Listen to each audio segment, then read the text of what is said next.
इसके पीछे क्या लगता है, कारण क्या है? क्योंकि ऐसा पहली बार हुआ है कि रायपुर के अंदर 4 विधानसभा क्षेत्र में चारों भाजपा जीत कर आई। अब आपका आकलन करेगी जनता, तभी आपको वोट देगी कि हाँ ये बेहतर काम करेंगे।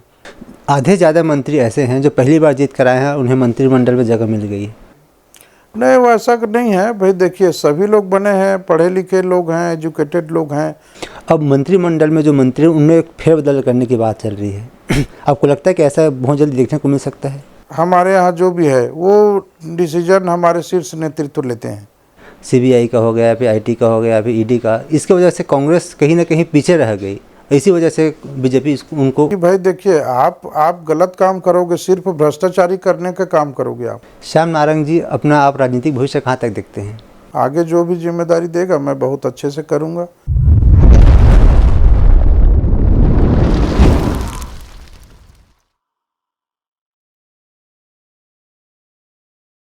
छत्तीसगढ़ विधानसभा चुनाव 2023 का समापन के बाद और बीजेपी की अभूतपूर्व जीत के बाद लोकसभा चुनाव की सरगर्मी तेज है। छत्तीसगढ़ में 3 चरणों का मतदान पूरा हो चुका है। उसके बाद भी कहीं न कहीं अभी भी माहौल गरमाया हुआ है। हम लगातार अलग अलग विधानसभा और लोकसभा क्षेत्रों में जा रहे हैं, लोगों से मिल रहे हैं और आपसे मुलाकात करवा रहे हैं। इसी बीच हम पहुँचे हैं राजधानी रायपुर, और आज के कार्यक्रम में हमारे साथ मेहमान हैं रायपुर ग्रामीण के जिला अध्यक्ष श्याम कुमार नारंग जी। सर, आपका बहुत बहुत स्वागत है। धन्यवाद। राजनीतिक चर्चा पर आगे बढ़ेंगे सर, लेकिन उससे पहले हम चाहते हैं कि आप हमारे लिए और हमारे दर्शकों के लिए अपने बारे में थोड़ा संक्षेप में बताएंगे। कौन है श्याम नारंग जी? फिर चर्चा में आगे बढ़ेंगे। मैं श्याम नारंग हूँ, और इसके पहले मैं एडवोकेट हूँ अभी भी। और वकालत करते करते मुझे जन सेवा करने का, वकालत का काम भी जन सेवा का ही काम है। मैंने वकालत करते करते एक राजनीतिक पायदान में कदम रखा, और राजनीति में भारतीय जनता पार्टी जो देश हित में काम करती है और एक विजन के साथ काम करती है, देश को आगे बढ़ाने के लिए काम करती है, वो पार्टी को मैंने ज्वाइन किया। और सबसे पहले मुझे भारतीय जनता पार्टी में अनुसूचित जाति मोर्चा का जिला रायपुर ग्रामीण का कोषाध्यक्ष बनाया गया। उसके बाद मुझे रायपुर जिला ग्रामीण का जिलाध्यक्ष अनुसूचित जाति मोर्चा का दायित्व दिया गया। उसके बाद अभी 2020 से मैं जिला रायपुर ग्रामीण का जिला महामंत्री था, और भारतीय जनता पार्टी में जिला रायपुर ग्रामीण का महामंत्री था। और विधानसभा चुनाव के समय मुझे जिला रायपुर ग्रामीण का संयोजक बनाया गया था। अभी मैं वर्तमान में रायपुर जिला ग्रामीण का जिला अध्यक्ष हूँ। आप शुरू से राजनीति में आना चाह रहे थे, कैसे कुछ घटनाक्रम घटा कि आप राजनीति में आ गए? नहीं, ऐसा मन वैसा नहीं था। मेरा तो पहले जज बनने का विचार था, और उसी उद्देश्य से मैंने वकालत ज्वाइन किया और लॉ का डिग्री लिया। डिग्री लेने के बाद मैंने वकालत में भी हमारे वरिष्ठ सीनियर ताराचंद जी अग्रवाल के साथ मैंने वकालत को आगे बढ़ाया, और उनके मार्गदर्शन में हमने वकालत चालू किया। और वकालत में भी हमने अच्छा लोगों का मदद किया, जन सेवा के हिसाब से काम किया। हमने कभी किसी को नहीं किया। और उसके बाद ऐसा लगा कि इस और थोड़ा जन सेवा हम कर सकते हैं राजनीतिक के क्षेत्र में जाकर। वो जो लोग जो है, जिसको कोई कठिनाई होती है, वो उसको हम सेवा कर सकते हैं, ऐसा हमारे मन में विचार आया। और वकालत के साथ साथ हमने राजनीति के क्षेत्र में भी आगे बढ़ा। जन सेवा के चलते आप राजनीति में आए, तो आपने बीजेपी ही क्यों ज्वाइन किया? आपके पास ऑप्शन थे कांग्रेस की? नहीं, बीजेपी ज्वाइन करने का एक अलग उद्देश्य ये है कि देखिए, 2 प्रमुख पार्टियां हैं देश में, एक भारतीय जनता पार्टी, दूसरा कांग्रेस पार्टी। कांग्रेस ने इतने साल तक राज किया है, परंतु जो गरीब है, शोषित है, पीड़ित है, नाम कहते हैं कि हम अनुसूचित जाति के मसीहा हैं, परंतु उस क्षेत्र में उनने काम नहीं किया। देश को आगे विकास के क्षेत्र में ले जाने के पर्पज से उसने कोई ऐसी भूमिका अदा नहीं की। परंतु भारतीय जनता पार्टी एक ऐसी पार्टी है जो देश को आगे बढ़ाने के हिसाब से काम करती है। उनका सोच एक अलग है, और वो अभी जैसे माननीय नरेंद्र मोदी जी, छत्तीसगढ़ में भी डॉक्टर रमन सिंह जी का सरकार 15 साल रहा, तो उसने किसानों के लिए भी पहले 12% 14% ब्याज में कर्जा मिलता था, उसको उसने 3% किया, फिर 0% किया, और आज किसानों को 0% ब्याज में कर्जा मिलता है। मैं बेसिकली ग्रामीण क्षेत्र से बिलोंग करता हूँ, तो ग्रामीण क्षेत्र में हम जब पढ़ाई करते थे शुरुआत में, तो शुरुआत के दिनों में बहुत कच्ची और पगडंडी सड़क होती थी। तो कच्ची पगडंडी सड़क में बहुत हम लोग को असुविधा का सामना करना पड़ता था। परंतु भारतीय जनता पार्टी का जब से सरकार आया 2003 में, तो 2003 में ग्राम सड़क योजना के तहत और प्रधानमंत्री ग्राम सड़क योजना, मुख्यमंत्री ग्राम सड़क योजना के तहत जो है, इनने पूरा गांव को सड़क से जोड़ने का प्रयास किया, और उसके आवागमन का साधन जो है शहर के एकदम निरेस्ट हो गया। तो बहुत सारे ऐसे विकास के काम है जो भारतीय जनता पार्टी ने किया, वो कांग्रेस नहीं कर पाई। गरीब को जैसे बात करें तो गरीब का बात तो करते हैं, गरीबी हटाएंगे, परंतु किसी भी प्रकार के गरीब के पक्ष में काम नहीं किया। अब देखेंगे 10 साल से माननीय नरेंद्र मोदी जी का देश में सरकार है, तो नरेंद्र मोदी जी गरीब के लिए भी काम कर रहे हैं, युवा के लिए भी काम कर रहे हैं, महिला के लिए भी काम कर रहे हैं, और किसानों के लिए भी काम कर रहे हैं। उनका एक विज़न है, एक सोच है। जब तक हमारे अंतिम भारतीय जनता पार्टी का सोच ही है कि जब तक नीचे पंक्ति में और अंतिम पंक्ति के व्यक्ति का विकास नहीं होगा, तब तक देश का विकास नहीं हो सकता। इस लाइन को, इस ध्येय को लेके माननीय नरेंद्र मोदी जी ने प्रयास कर रहे हैं। उसी के तहत उसने गरीबों के लिए खाद्यान्न योजना का लाया। इसके पहले छत्तीसगढ़ में रमन सिंह जी ने भी ये योजना को चलाया और चाउर वाले बाबा के नाम से प्रसिद्ध हुआ। उसका बहुत गरीब लोगों को लाभ मिला। बहुत सारे शैक्षणिक संस्थान छत्तीसगढ़ को आगे बढ़ाने का काम भी भारतीय जनता पार्टी के पक्ष में हुआ। हम जैसे हमारे अनुसूचित जाति की बात करें, अनुसूचित जाति की बात करते हैं तो यहाँ पे 95% अनुसूचित जाति मतलब सतनामी बाहुल्य क्षेत्र है छत्तीसगढ़। अनुसूचित जाति को बिलोंग करने वाले अधिकांश सतनामी जात के लोग हैं। तो उसका एक धार्मिक संस्था है गिरौदपुरी, बाबा गुरु घासीदास जी का तपोभूमि, वहाँ पे उसने वो किया है, और लाखों की संख्या में मेला लगता है वहाँ पे, और हमारे सिर्फ सत्तावी भाई नहीं, अन्य भाई लोग भी वहाँ पे जाते हैं। तो कांग्रेस की सरकार इतना साल रहते तक गिरौदपुरी का कोई विकास नहीं कर पाया, परंतु जो है हमारे डॉक्टर रमन सिंह जी के सरकार आया, माननीय बृजमोहन अग्रवाल जी PWD मिनिस्टर थे, पर्यावरण वो वाले मिनिस्टर थे, और वो उस क्षेत्र में उसने जो है उसको कुतुब मीनार का रूप दिया, जबकि जोगी की घोषणा किए थे और नहीं बना पाए। कांग्रेस ने कभी उसको विकास के नाम पे डेवलप नहीं किया। भारतीय जनता पार्टी के जब सरकार आए तभी वहाँ पे विकास हुआ। तो एक ये भी है।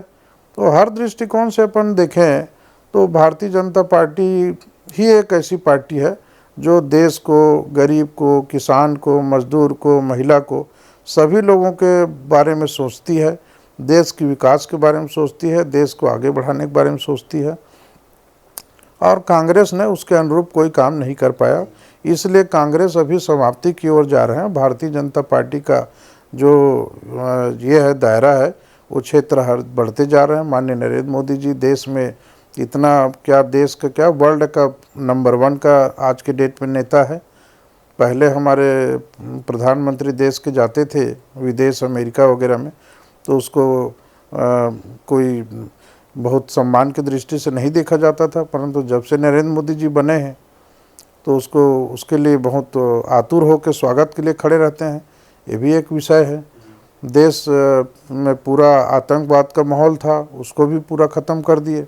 अभी बहुत सारा जो विजन लेके जो भारतीय जनता पार्टी के माननीय नरेंद्र मोदी जी की सरकार चल रही है देश में, वो उनको अवसर मिलेगा, वो देश बहुत तरक्की करेंगे। अभी भारत को जो है विकसित भारत बनाने के लिए वो काम कर रहे हैं।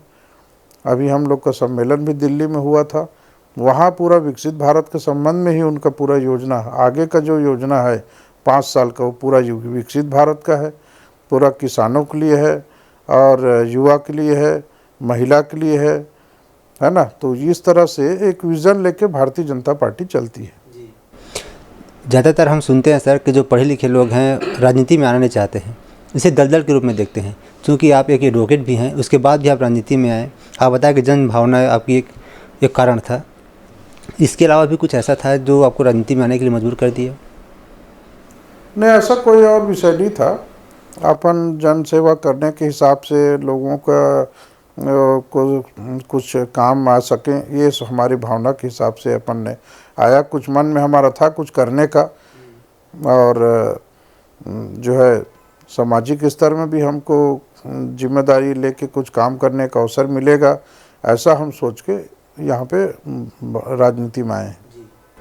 आप जब विधानसभा चुनाव चल रहा था उस समय यहाँ संयोजक के रूप में काम कर रहे थे, तो ऐसा पहली बार हुआ है कि भाजपा 50 जो सीट की मार्जिन उसको पार करके 54 सीटें लाई हैं और इतनी बड़ी जीत के साथ सरकार बनाई है। तो इसका क्या कारण रहा कि भाजपा इतना ज़्यादा बाउंस बैक कर गया और कांग्रेस इतना जो 70 सीट लगभग थी वहाँ से सिर्फ 35 सीट में आके सिमट गए?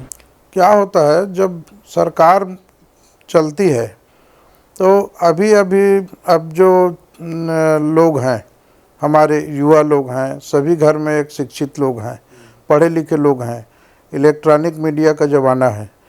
तो सरकार जब चलती है तो वो देखते हैं कि हमारे जो हमने मुख्यमंत्री बनाया, हमने मंत्री बनाया, हमने विधायक बनाया, तो हमारे विधायक क्या काम कर रहे हैं, है ना, हमारे बीच कितना अपराध कितना हो रहा है, ये सब चीज़ को वो लोग आकलन करते हैं। पढ़े लिखे लोग, बुद्धिजीवी वर्ग के लोग भी हैं और हर घर पढ़े लिखे लोग हैं आज के समय में। तो कांग्रेस के बारे में 5 साल में देखिए, 15 साल भारतीय जनता पार्टी का सरकार रहा, इतना कभी अपराध नहीं बढ़ा, महिलाओं के लिए कोई अत्याचार नहीं हुआ, इतना भ्रष्टाचारी भी नहीं हुआ। परंतु कांग्रेस के जब 15 साल बाद जब लोगों को लगा, एक उम्मीद के साथ कांग्रेस को लाई थी इतना बड़ी सीट देके, और वो उम्मीद में खरा नहीं उतर पाया। 5 साल तक पूरा भ्रष्टाचारी किया, अराजकता का माहौल था, अपराध का गढ़ बना दिया था, छत्तीसगढ़ को भ्रष्टाचार का गढ़ बना था। कोई विजन नहीं था कांग्रेस के पास, सिर्फ धान को 2500 रुपये किसानों को दे दिया, वो भी 4 किस्तों में पैसा मिलता था, और 4 किस्तों में पैसा मिलने के कारण कोई किसान उस पैसे को यूटिलाइज नहीं कर पाता था सही ढंग से, एक उसका काम नहीं आ पाता था। अभी गौठान का एक योजना बनाया, तो गौठान का योजना बहुत बढ़िया योजना था, परंतु सिर्फ उसको भ्रष्टाचारी का अड्डा बना दिया। कंपोस्ट खाद के नाम पे किसानों को दबाव डाल के उसमें कंक्रीट और गिट्टी पत्थर दिया गया, मिट्टी दिया गया, उसमें किसानों को गोबर को 2 रुपये में खरीद कर उसको 10 रुपये में किसानों को ही बेचा जाता था, कोई कंपोस्ट खाद नहीं होता था। तो बहुत सारे चीज़ों का आकलन किया और जो है उनको लगा कि इससे बेहतर, तो छत्तीसगढ़ के जनता को ऐसा लगा कि इससे बेहतर तो भारतीय जनता पार्टी की सरकार थी, तो उसके कारण से उसने पलट दिया। कांग्रेस का ये भी कहना है कि भाजपा इसलिए जीती क्योंकि ऐसा नहीं है कि कांग्रेस अच्छा काम नहीं कर पाई है, कांग्रेस अच्छा काम की है, अच्छे अच्छे योजनाएं को लाई, लेकिन जनता तक उस योजनाओं को लेकर पहुंच नहीं सकी, जिसके वजह से जनता हमारे कामों को नहीं पहचान सकी और बीजेपी जीत कर आ गई। नहीं, वैसा नहीं है। देखिए, इसने कोई योजना तो बनाया, लेकिन उसके लिए कोई बजट में प्रावधान भी नहीं किया, कोई वो योजना को धरातल में ला नहीं पाया, इम्प्लीमेंट नहीं कर पाया। आप जब कोई योजना बनाएंगे, अब उसके लिए बजट में आप प्रावधान नहीं करेंगे तो आप योजना को पूरा कैसे करेंगे? भारतीय जनता पार्टी जब कोई घोषणा पत्र जारी करती है चुनाव के पहले, तो उसके लिए प्लान करती है कि भाई इसके लिए हम योजना कहाँ से, पैसा कहाँ से लाएंगे। तो हम उतना ही योजना भारतीय जनता पार्टी की लॉन्च करती है कि योजना बनाती है और उसको घोषणा पत्र में जितना हम अमल में ला सकें। लेकिन कांग्रेस को क्या है कि सत्ता का लालच था कि किसी भी तरह से हम सत्ता में आ जाएं, और किसी भी तरह से सत्ता में आ जाए करके उसने किसी भी प्रकार के घोषणा किया और उसको पूरा एक भी नहीं कर पाया, एक भी घोषणा पत्र पूरा नहीं कर पाया उसने। न किसानों के हित में काम कर पाया, न गरीब के हित में काम कर पाया, और तो और कोविड के टीका के संबंध में ज़बरदस्ती का अफवाह फैलाया गया। सर एक ये भी कारण हो सकता है कि जैसे कि आपने बताया कि 68 सीटें उन लोग जीत कर आए थे कांग्रेस, अच्छा उन लोग के ऊपर विश्वास की थी जनता, लेकिन जब इम्प्लीमेंटेशन की बात आती है योजनाओं की तो उन लोग ठीक से नहीं कर पाए। तो क्या बीजेपी इसी का लाभ उठाकर, जैसे कि बहुत सारी ऐसे योजनाएं जो 3100 रुपये धान खरीदना हो गया, या फिर जो 1000 रुपये महतारी वंदन के थ्रू उनके खाते में डालना महिलाओं के, ये सब की बीजेपी की मजबूरी बन गया था कि कांग्रेस को टक्कर देना इस बार? नहीं, ऐसा नहीं है। ये तो हमारे देश के प्रधानमंत्री माननीय नरेंद्र मोदी जी की योजना ही है कि किसी पार्टी को हमको हराने के लिए कोई योजना नहीं बनाती। वो तो हम गरीब को, किसान को लाभ पहुंचाने के लिए, महिलाओं को सम्मान कैसा करें, ये हमारे प्रधानमंत्री जी इस लाइन में काम करते हैं। वो सोचते हैं कि हम गरीब के लिए क्या कर सकते हैं, महिलाओं के लिए क्या कर सकते हैं, किसानों के लिए उनको बेहतर किसी का लाभ कैसे दे सकते हैं। सिर्फ हमारा वो नहीं है। अब देखिए 3 महीने के अंदर 100 दिन का भी कार्यकाल पूरा नहीं हुआ, और 100 दिन का कार्यकाल पूरा नहीं हो पाया, उसके पहले हमारे मुख्यमंत्री माननीय विष्णुदेव साय जी ने किसानों को 2 साल का बोनस का कमिटमेंट था उसको पूरा कर दिया। उसके बाद किसानों को 3100 रुपये धान का बोनस दे दिया। महिलाओं को तीन किस्त जो है महतारी वंदन का राशि उसके खाता में चला गया।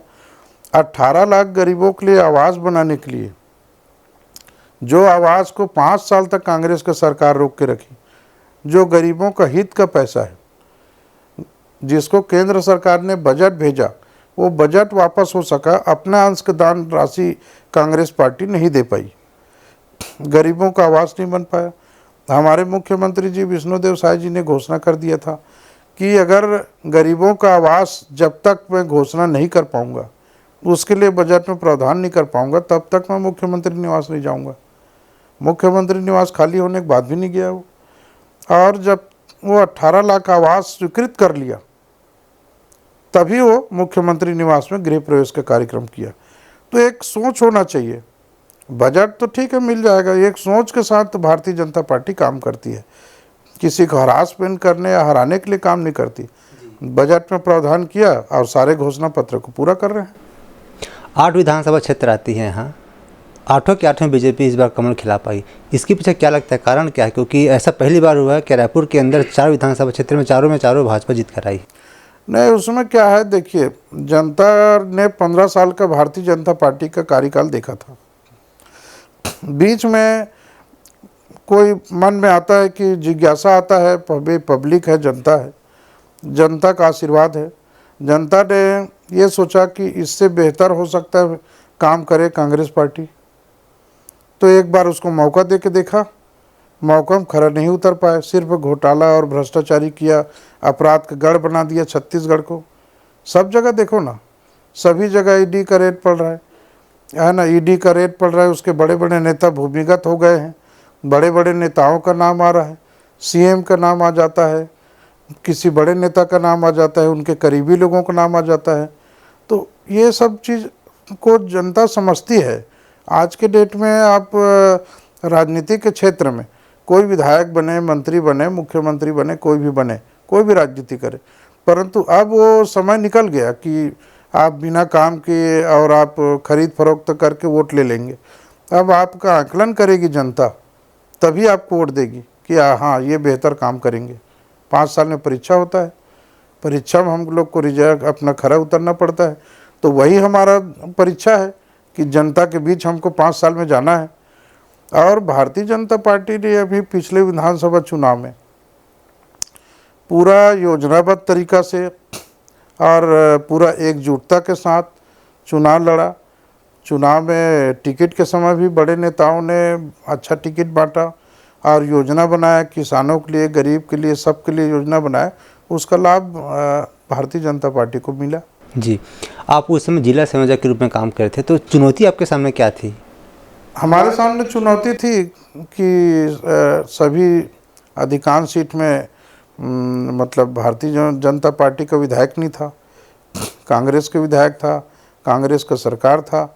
चुनौती बड़ी थी, लेकिन चुनौती को हम लोगों ने नहीं घबराया। कांग्रेस का जो वादा खिलाफी था, उसको हमने जनता के बीच ले गया। भारतीय जनता पार्टी का 15 साल का जो सरकार में उसने जो योजना बनाया, उसने जो काम किया डॉक्टर रमन सिंह जी ने, उसको हम लोगों ने बताया, जनता को, पब्लिक को बताया, और पब्लिक आंकलन की 5 साल बनिस्पत 15 साल, तो उसको 15 साल का कार्यकाल बेहतर लगा और हम लोगों ने सब एकजुटता के साथ बड़ी मेहनत किए और उसमें सफल हो गए। जी, इस बार जो जीत कर आए हैं, बीजेपी की सरकार बनी है, तो सबसे आश्चर्य करने वाला बात ये रहा, आधे ज़्यादा मंत्री ऐसे हैं जो पहली बार जीत कर आए हैं, उन्हें मंत्रिमंडल में जगह मिल गई है। तो ये बीजेपी क्या नया रणनीति है छत्तीसगढ़ की राजनीति को लेकर आगे आने वाले समय में? नहीं, वो ऐसा नहीं है भाई। देखिए, सभी लोग बने हैं, पढ़े लिखे लोग हैं, एजुकेटेड लोग हैं, अच्छे लोग हैं जो भी जीत के आए हैं। और देखिए क्या है कि जनता के मन में भी रहता है और हमारे कार्यकर्ता के मन में भी ये रहता है भावना कि भाई मुझे भी अवसर मिलना चाहिए, सबको अवसर मिलना चाहिए। तो सब लोग राजनीतिक क्षेत्र में काम करते हैं, कोई 20 साल, 25 साल, 30 साल, 15 साल से, तो चाहते हैं कि हमको अवसर मिलेगा तो हम भी काम करें। तो उसको पार्टी ने एक अवसर दिया है वो कि भाई ये नया प्रयोग किया है कि भाई नया लोगों को बनाएंगे तो ऊर्जा के साथ काम करेंगे। और जितने लोग बने हैं वो पार्टी में पुराना काम कर ही रहे थे, उनको अनुभव है। और हमारे जो अभी मुख्यमंत्री जी जो बने हैं वो तो केंद्रीय मंत्री भी रह चुके हैं, प्रदेश अध्यक्ष रह चुके हैं, केंद्रीय मंत्री रह चुके हैं। तो उसके मार्गदर्शन में ये लोग अच्छा काम कर रहे हैं। कोई किसी प्रकार का कोई शिकायत और कोई ऐसी बात नहीं है कि वो नया आदमी है तो वो अपना वो विभाग को संभाल नहीं पा रहे हैं, ऐसी कोई बात नहीं है। बढ़िया काम कर रहे हैं। हम लगातार बड़े बड़े नेताओं से मुलाकात कर रहे हैं, इंटरव्यू कर रहे हैं, तो उन लोग खुल के भले नहीं बोल पा रहे, लेकिन कहीं ना कहीं अंदर में संतुष्टि है। आपको भी लगता है कि ऐसा कुछ है? नहीं, ऐसा कुछ नहीं।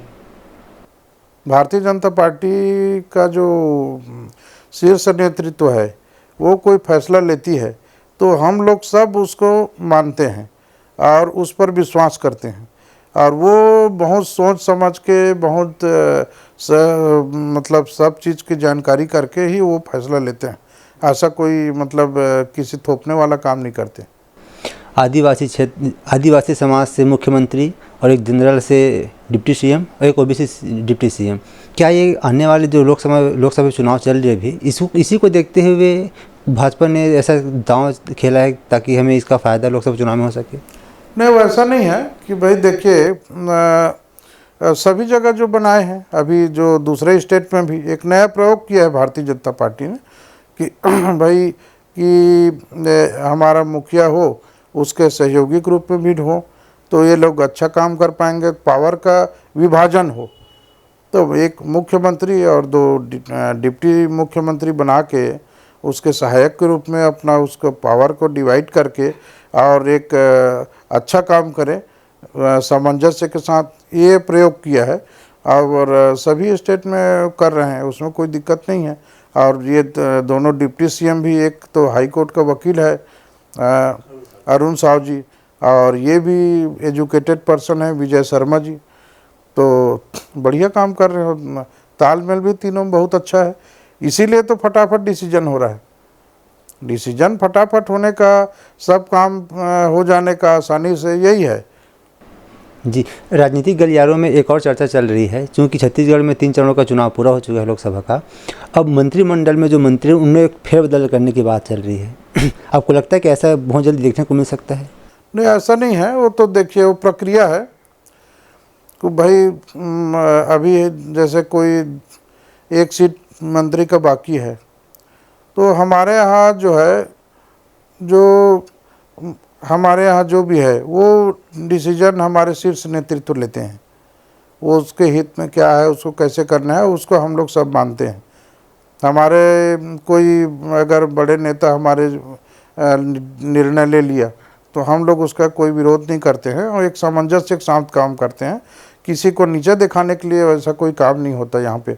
सामंजस्य के साथ और एकजुटता के साथ हम लोग काम करते हैं। भारतीय जनता पार्टी में कोई विरोध नहीं होता। बृजमोहन अग्रवाल जी अभी तक अजय रहे हैं, अभी मंत्रिमंडल में उनका नाम है, अभी उन्हें सांसद के लिए प्रत्याशी बनाया गया है। अगर जीत कर आते हैं, चूँकि यहाँ से जो सांसद हैं वो वर्तमान में सुनील सोनी जी हैं, उन्हें ना टिकट देकर इस बार बृजमोहन जी के ऊपर दांव खेला गया, ऐसा क्यों? अब ऐसा है, वही मैं बताया ना कि आप हमारा निर्णय जो है शीर्ष नेतृत्व लेते हैं। और आप देखे हैं बृजमोहन अग्रवाल जी को टिकट दे दिए, लेकिन बृजमोहन अग्रवाल जी कोई विरोध नहीं किए कि भाई मैं मंत्री हूं तो मैं नहीं लड़ूंगा करके, कहाँ बोले।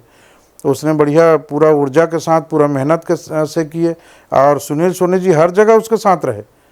आप देखे होंगे कभी भी ऐसा नहीं होता। कांग्रेस में तो विवाद चालू हो जाता है, लेकिन हमारे यहाँ ऐसा नहीं होता। अब बृजमोहन अग्रवाल जी को टिकट दिए तो सुनील सोनी जी हर कार्यक्रम में, हर चुनाव पूरा उसके साथ लास्ट तक डटे रहे, उसके लिए वोट मांगे। हम भी जिला अध्यक्ष होने के नाते हम उसके साथ रहे। और आप देखिएगा कि यहाँ पे सबसे ज़्यादा रिकॉर्ड वोट से जीतेंगे वो। जी, कहीं ना कहीं से लेकिन बात तो उठ कर आती है, जैसे कि अगर सिटिंग एमपी को हटाकर उनकी जगह दूसरे को अगर टिकट दिया जाए तो एक सवाल उठता है कि क्या अपने कार्यकाल में बेहतर से काम नहीं कर पाए, फिर संगठन में कुछ नहीं कर पाए? नहीं, वैसा नहीं है। ये तो भाई देखिए, सुनील सोनी जी बहुत सरल सहज व्यक्ति हैं, और मेरे को तो उसके साथ काम करने का अवसर मिला है। विधानसभा चुनाव भी मेरे को उसके साथ काम करने का अवसर मिला, और जिला का महामंत्री होने के समय से भी मेरे को उसके साथ अच्छा काम करने को मिला, मुझे अनुभव है। वो बहुत अच्छे व्यक्ति हैं, बहुत सरल सहज, और जो भी जाते हैं उसका काम वो करते थे। बहुत सक्रिय रूप से ग्रामीण क्षेत्र का भी दौरा करते रहे। ऐसा नहीं जी, बहुत सी योजनाएं कांग्रेस सरकार द्वारा लाई गई है, तो आपको क्या लगता है कैसे ऐसे कौन कौन सी योजनाएं जिनको भारतीय जनता पार्टी को कंटिन्यू करना चाहिए? ऐसा कोई लगता है कि ये योजना है जो जिन्हें आगे बढ़ाना चाहिए? नहीं, क्या चीज़ का? कांग्रेस का? कांग्रेस अभी जो लोकसभा में घोषणा पत्र लाए हैं, जैसे वो कि गृह लक्ष्मी या कुछ योजना लाए हैं, अब वो 1 साल में 1 लाख रुपए देने की बात करते हैं। भैया पहले आप सरकार में आए नहीं हो, अब उसको दिखा रहे हो। पहले पिछले बार विधानसभा में 500 रुपये देने के लिए घोषणा किया था महिलाओं को, नहीं दे पाया। बेरोजगारी भत्ता युवाओं को देने की बात किया था, बेरोजगार युवा को, उसको भी नहीं दे पाया। जब वो 500 रुपये देने का, बेरोजगारी भत्ता देने का उसके मन में नहीं है, तो ये 1 लाख रुपये महिलाओं को कहाँ दे पाएंगे?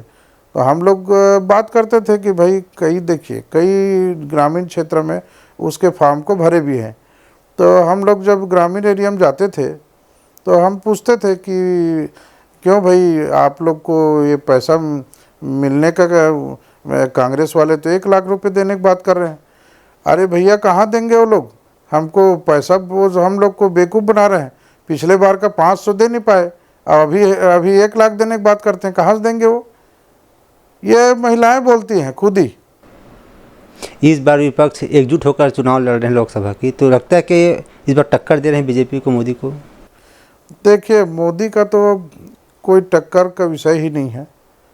अब ये लोग सारे विरोधी, भाई देखो, अब ये भ्रष्टाचारी आपको देखने को नहीं मिल रहा है कहीं भी। 10 साल के कार्यकाल में एक भी केंद्रीय मंत्री के ऊपर भ्रष्टाचार का आरोप नहीं लगा।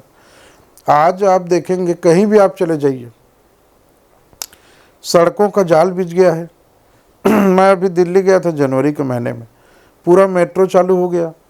जगह जगह वो एक प्रगति मैदान होता था, वहाँ मंडपम करके एक बड़ा बिल्डिंग बन गया, विकास हो गया। जब हम जाते थे तो वो देखते थे कि वहाँ पे वीरान एक जो है वीरान जगह होता था, वो जगह पूरा भव्य निर्माण हो गया। मेट्रो एक सभी के दायरे में मेट्रो चालू हो गया सभी एरिया में। वैसे ही उसी तरह सब जगह आप देखेंगे कितना बन रहा है। सड़कों का जाल बिछ गया, बड़े बड़े ब्रिज बन रहे हैं, सड़कों को जोड़ने का काम चल रहा है। क्या काम नहीं हो रहा है? रामलला बन गया, मंदिर बन गया जो इतने साल से उसके लिए विरोध हो रहा था। आतंकवाद तो लगभग पूरा ख़त्म ही हो गया है। देश की सुरक्षा व्यवस्था, हमारे जो धारा 370 हट गया, हमारे सैनिकों का मनोबल बढ़ गया। जम्मू कश्मीर के लोग कितना आगे बढ़ के वोट डाले हैं, देखिए आप। जो खून खराबा हो जाएगा धारा 370 हटने से बोलते थे, तो कुछ एक चींटी भी नहीं मर पाए। एक और बात आती है छत्तीसगढ़ की, अगर बात करें राजनीति की, तो जो बीजेपी का जैसे केंद्र में सरकार है बीजेपी की, छत्तीसगढ़ में इतना ज़्यादा रेट पड़ा, सीबीआई का हो गया, फिर आईटी का हो गया, फिर ईडी का, इसकी वजह से कांग्रेस कहीं ना कहीं पीछे रह गई, इसी वजह से बीजेपी उनको ओवरटेक कर गए। नहीं, वैसा नहीं है कि भाई देखिए, आप गलत काम करोगे, सिर्फ भ्रष्टाचारी करने का काम करोगे आप। ये सीबीआई है या ईडी है, वो किसी सरकार के दबाव को आप नहीं करती, वो तो स्वतंत्र है। तो उसको एक जानकारी मिलता है दिल्ली से, और जानकारी मिलता है कि ये ऐसा ऐसा है, तो आता है, जांच करता है। जांच करने के बाद आप अगर पाक साफ हो, आप कोई भी आप भ्रष्टाचारी नहीं किए हो, तो आपके पास से पैसा कहाँ से बरामद होता है? अभी देख रहे हैं चुनाव चलते में भी ईडी के दूसरे स्टेट में पैसे बरामद हो रहा है, कहाँ से हो रहा है? जब भ्रष्टाचार नहीं किए हैं तो। इस बार छत्तीसगढ़ में कितनी सीटें आ रही है बीजेपी की लोकसभा में? पूरा 11 की 11 सीट आएगी। अभी फिलहाल में 9 सीटें बीजेपी के पास है, 2 सीटें कांग्रेस के पास है, तो आपको लगता है कि जो 2 सीटें कांग्रेस में हैं उन्हें बीजेपी इस बार बिल्कुल 11 सीट पूरा, हम लोग 11 सीट प्राप्त करने के हिसाब से ही चुनाव लड़े हैं, और इस बार मोदी जी को पूरा छत्तीसगढ़ से 11 सीट समर्पित करेंगे। अब की बार कितनी सीटें आ रही है लोकसभा की पूरे भारत में? 400 पार का हमारा नारा चल रहा है। ये पॉसिबल है, क्योंकि ऐसा माना जा रहा है कि अगर 400 पार बीजेपी की अगर आ जाती है तो संविधान और डेमोक्रेसी नहीं, वैसा कुछ नहीं है। ये तो कांग्रेस वाले अफवाह फैला रहे हैं। 400 पार तो होगा ही। कांग्रेस वाले को जब कोई मुद्दा नहीं मिल रहा है, किसी नरेंद्र मोदी जी के खिलाफ में बात करने का मुद्दा नहीं मिल रहा है, तो अब संविधान की बात करते हैं, ताकि SC ST के लोग, OBC के लोग ये मोदी जी के खिलाफ हो जाएं और कांग्रेस के पक्ष में मतदान करें। श्याम नारंग जी, अपना आप राजनीतिक भविष्य कहाँ तक देखते हैं? अभी तो मुझे संगठन की जिम्मेदारी दिया है, आगे जो भी जिम्मेदारी देगा मैं बहुत अच्छे से करूँगा। पार्टी का सेवा करूँगा, जनता की सेवा करूँगा। जो भी मुझे जिम्मेदारी आगे मिलेगा मैं बखूबी निभाने का प्रयास करूँगा। विधायक की मंत्री बनने की सोच रखते हैं? अगर मौका मिलेगा तो? भाई वो तो सोच सबका रहता है, अगर अवसर पार्टी देगी तो वो भी करेंगे। अभी संगठन में काम जिम्मेदारी दी है, संगठन में काम कर रहे हैं, आगे जो भी जिम्मेदारी देगी उसको बहुत अच्छे से पूरा करेंगे। जी सर, आपका बहुत बहुत धन्यवाद हमसे जुड़ने के लिए। जाते जाते हमारे माध्यम से दर्शकों को कुछ संदेश देना चाहेंगे आप? नहीं, आप लोग का काम बढ़िया है, और जो हमारे जो दर्शक हैं और हमारे यहाँ के जो छत्तीसगढ़ के जनमानस है, भारतीय जनता पार्टी के साथ जुड़ें और जुड़ के काम करें। आगे भारतीय जनता पार्टी जो है बहुत अच्छा मतलब वो करेगी, काम करेगी, और आगे हमारे जो देश के प्रधानमंत्री हैं माननीय नरेंद्र मोदी जी, वो देश के हित में बहुत अच्छा काम करेंगे, विकसित भारत का निर्माण करेंगे, देश को विश्व गुरु बनाने के लाइन में काम कर रहे हैं, और जो है आगे बहुत अच्छा होगा। जब एक सशक्त नेता के हाथ में और मजबूत हाथ में जब सरकार रहता है तो उससे पूरा देश को फ़ायदा मिलता है। देश विकसित भारत बनने की ओर अग्रसर है, और आने वाला समय में हम आने वाला हमारा पीढ़ी विकसित भारत में निवास करेगा, ऐसा हम जनमानस को आश्वस्त करते हैं। और आप जुड़ने के लिए मेरे को आप लोगों ने आया, मेरे को इंटरव्यू लिए, और जनता को सब को मैं बहुत बहुत धन्यवाद देता हूँ। अभी जो विधानसभा लोकसभा का चुनाव निकला उसके लिए भी मैं जनमानस को धन्यवाद देता हूँ कि आप लोगों का भारतीय जनता पार्टी को इतना प्यार मिला, इतना आप लोगों ने हमारे भारतीय जनता पार्टी के ऊपर विश्वास किए, इसके लिए मैं आप सबको बहुत बहुत धन्यवाद देता हूँ। आपने सुना श्याम कुमार नारंग जी को। इस कार्यक्रम में इतना ही। अगली बार आपसे फिर होगी मुलाकात नए कार्यक्रम में नए मेहमान के साथ। तब तक के लिए अनुमति दीजिए। नमस्कार।